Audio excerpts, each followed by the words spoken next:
Kako povezati strojno in pa programsko opremo, no to je tisto, kar v resnici res lahko naredi razliko. Namreč komponente morajo pasati skupaj. In Mercedes-Benz se je doslej večinoma pri razvoju električnih avtomobilov zanašal na znanje svojih dobaviteljev, ampak pri tem modelu, pri konceptu Vision EQXX pa je prvič nekako povezal znanje svojih inženirjev za strojno opremo in pa softverašev.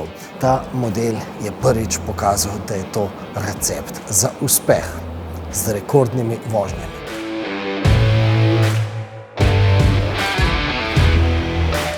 First drive was from Stuttgart, here from the electric software hub to Cassis. This is close to Nice in France. This was 1,008 kilometers, and we just had 14% state of charge left, so we could 140 kilometers add on this journey. The second was to Silverstone to visit our friends from Formula One, and finally Nyck de Vries took the car in Silverstone on the racetrack. But after the drive, we drove there and we saw the car can make more. And my colleague, he's responsible for charging, said, I want to charge the car from zero.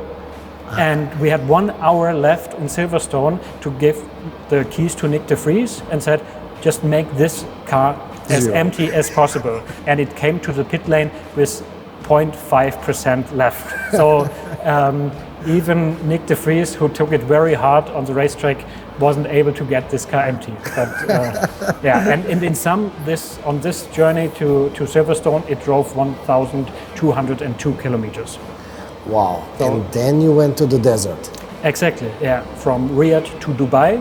And it's also approximately a little bit more than 1,000 kilometers, and had a very nice consumption of 7.4 kilowatt hours per 100 kilometers. That also shows that even if you turn on the AC in desert, this car is pretty efficient.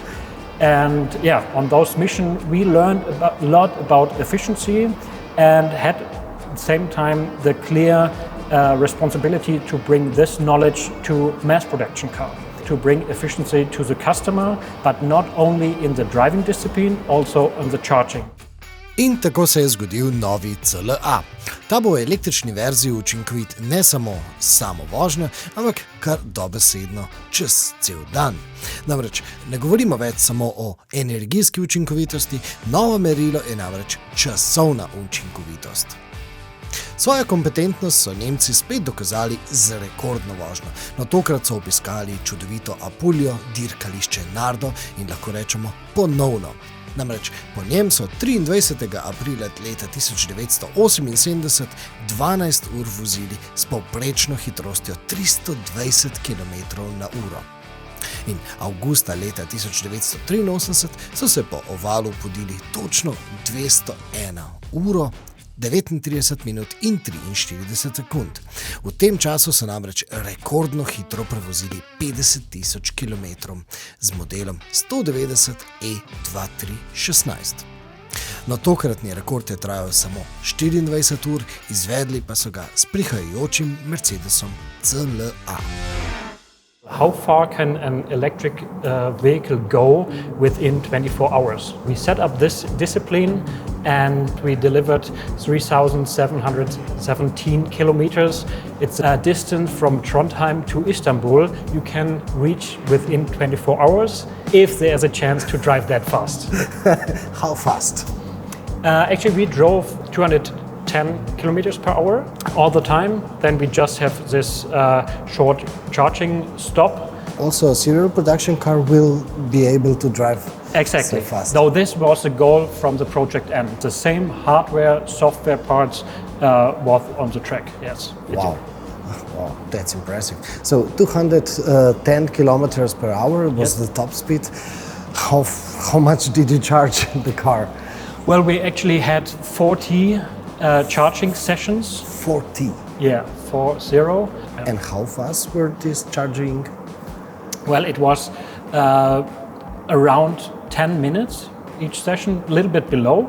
On the nights we had 13 degrees Celsius, so pretty not cold, but middle temperatures. And on the days we had 29 degrees, so good mixture of cool nights and warm days. Ja, prav ta avtomobil je dosegel tistih 3717 km na dirkališču Nardo. Gre za avtomobil z registrsko oznako 4516. 108 je oznaka modela in seveda gre za oranžno ekipo. Na tem mestu lahko spomnim, da ta avtomobil svoje dnevne rekordne vožnje nadaljuje tukaj na teh testnih stezah tukaj v Sindelfingen v Stuttgartu. Testne steze so nameščene v pritličju raziskovalnega centra v Sindelfingenu, ki razvija realne avtomobile, ki so že skoraj pripravljeni za cesto. Predlagam pa, da se zdaj odpeljemo v 10 km oddaljen Böblingen, kjer ima Mercedes-Benz svoj razvojni center, v katerem se inženirji igrajo z idejami, ki segajo bistveno dlje v prihodnost. Ampak tokrat so nam predstavili 3 inovacije, ki bi lahko v serijske avtomobile prispele že prej kot v 10 letih. Kliknite in poglejte.